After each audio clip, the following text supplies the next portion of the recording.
Hello दोस्तों, मैं हूं आपकी दोस्त एंड होस्ट गुंजन भंडारी और आप देख रहे हैं विचार विमर्श। आज हम आपके लिए लेकर आए हैं एक नई सीरीज जिसमें होंगे कुछ इंटरेस्टिंग हाइलाइट्स और वो होंगे हमारे लेटेस्ट पॉडकास्ट से सिर्फ और सिर्फ आपके लिए। ये छोटी छोटी क्लिप्स केवल आपको एंटरटेनमेंट ही नहीं देंगी, लेकिन उसी के साथ आपको ये देंगी एक नया पर्सपेक्टिव और नॉलेज का एक टेस्टर भी। तो थोड़ा देखो, थोड़ा सीखो और थोड़ा सोचो।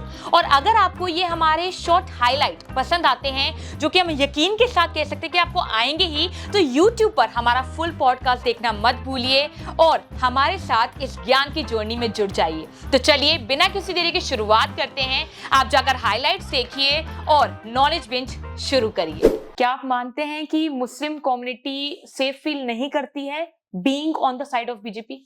क्या सच है या झूठ है? ये उनकी सोच हो सकती है। अभी उनकी सोच में बहुत बड़ा बदलाव भी आया है। अभी उत्तर प्रदेश में 9 जगह उपचुनाव हुए हैं। इसमें कुंदरकी एक ऐसी विधानसभा है जिसमें 90% वोट और 60% वोट मुस्लिम है। यदि आप वहां के वोट परसेंटेज उठाकर देखें तो काफी ऐसे बूथ पर भारतीय जनता पार्टी को वोट मिला है जो बूथ 100% मुस्लिम थे। बट एक मेंटलिटी डेवलप करने का काम इस देश के अंदर कुछ दलों ने किया। भारतीय जनता पार्टी को मुस्लिम विरोधी बनाने का काम किया। मैं दावे के साथ कह सकता हूं, भारतीय जनता पार्टी की सरकार ने जितने काम मुस्लिम हित में किए, आज तक किसी गवर्नमेंट ने उन्हें बेवकूफ बनाने के अलावा नहीं किया। जिन योजनाओं की मैं जिक्र करता हूं, हमारे प्रधानमंत्री जी ने नारा दिया, सबका साथ सबका विकास। सबका विकास। जितनी योजनाएं हैं उसमें यदि सबसे बड़ा किसी को लाभ मिलने का काम करा है तो मुस्लिम कम्युनिटी को मिलने का काम हुआ है। यदि भारतीय जनता पार्टी मुस्लिम विरोधी होती तो ऐसी योजनाएं क्यों लाती जिसका सबसे बड़ा लाभ मुस्लिम्स को होगा? जैसे आप आयुष्मान भारत देख लें, आप प्रधानमंत्री आवास योजना देख लें जी। आप कोई सी योजना उठा के देख लें, आपको सब योजनाओं के अंदर एक बहुत बड़ा परसेंटेज, सबसे बड़ा परसेंटेज ही होगा, मैं कह सकता हूं, मुस्लिम कम्युनिटी को मिला है। ये भ्रम की स्थिति विपक्ष के लोगों ने, कांग्रेस के लोगों की चाल थी। उन्हें लगता है कि यदि मुस्लिम भाजपा के साथ चला गया तो जैसे कुंदरकी में भारतीय जनता पार्टी विजयी हो गई तो उन जगह वो एक और भी बात है।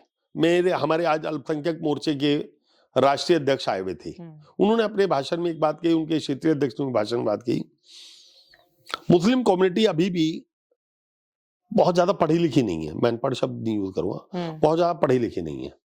और जो लोग कम पढ़े लिखे होते हैं उनको, उन्होंने कहा, मेरे वर्ड नहीं है, मेरे पर रिकॉर्डिंग है उसकी, उन्होंने कहा कि हमारे लोगों को धर्म के नाम पर भड़काना,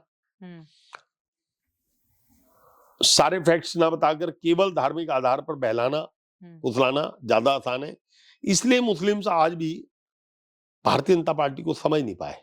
तो आप मानते हैं कि कहीं ना कहीं कांग्रेस एक लेजी पॉलिटिक्स अभी खेल रही है कंट्री में? उसका मैं दो कारण है उसके, जैसे आपने कहा, मैं उसका ये एक एक्सटेंशन आप कह सकते हैं कि मैं बता रही हूँ कि कहीं ना कहीं कांग्रेस दो पहलुओं पर आज खेल रही है।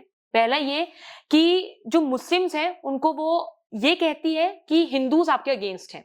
जैसे आपने कहा कि वो इतने पढ़े लिखे नहीं है कि वो फैक्ट्स के आधार पर एक डिसीजन बना सके, और कहीं ना कहीं वो उनको डराने का काम करती है। उनको ये कहते हैं कि हम आपके मसीहा हैं, और एक वोट बैंक की पॉलिटिक्स वो खेल रही है कांग्रेस। और दूसरा चीज ये that they don't allow the Hindus to feel like Hindus. तो ये कारण हो सकता है कि कहीं ना कहीं मुस्लिम्स समझ नहीं पाए हैं बीजेपी को।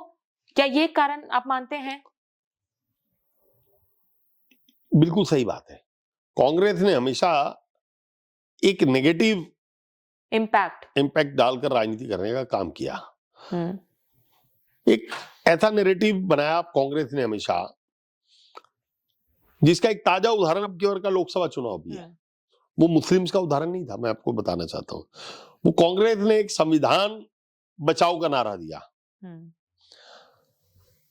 लगभग 1 साल लोकसभा चुनाव को होने जा रहा है। आज देश में भारतीय जनता पार्टी की सरकार बन गई। नरेंद्र मोदी जी से बड़ा संविधान का पुजारी कोई व्यक्ति इस देश में नहीं हो सकता। ये आप दावे के साथ कह रहे हैं? दावे के साथ कह रहा हूं। जिस दिन उन्होंने लोकसभा में कदम रखा था, उस मंदिर को, लोकसभा के वाले मंदिर को दंडवत प्रणाम करके, वहां पर माथा टेककर, संविधान को प्रणाम करके, उसके बाद शपथ लेने का काम किया। बाबा भीमराव अंबेडकर हमारे आदर्श हैं, जिन्होंने इस देश के संविधान की संरचना की।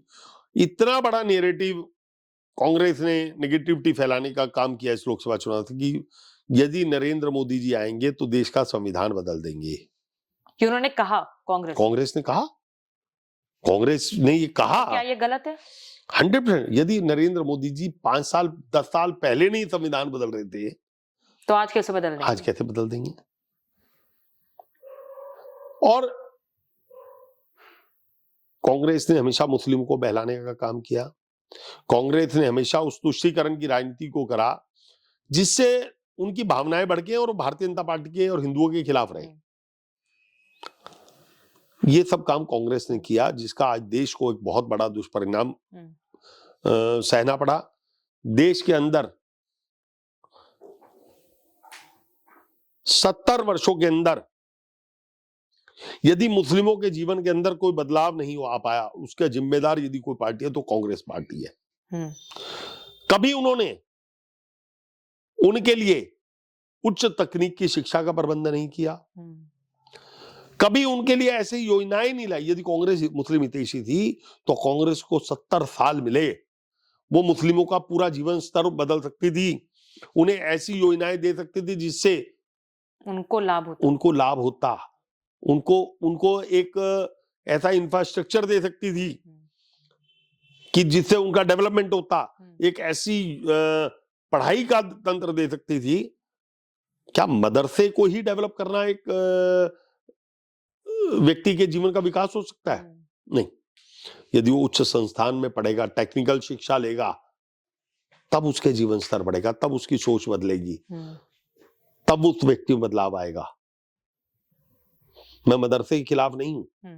मदरसा धार्मिक शिक्षा का केंद्र हो सकता है, लेकिन मौजूदा बदले हुए परिवेश में जब देश बदल रहा हो, जब विश्व बदल रहा हो, कंपटीशन का युग हो, तो मदरसे की शिक्षा आपकी एक दीनी शिक्षा तो हो सकती है, तकनीक की शिक्षा नहीं हो सकती।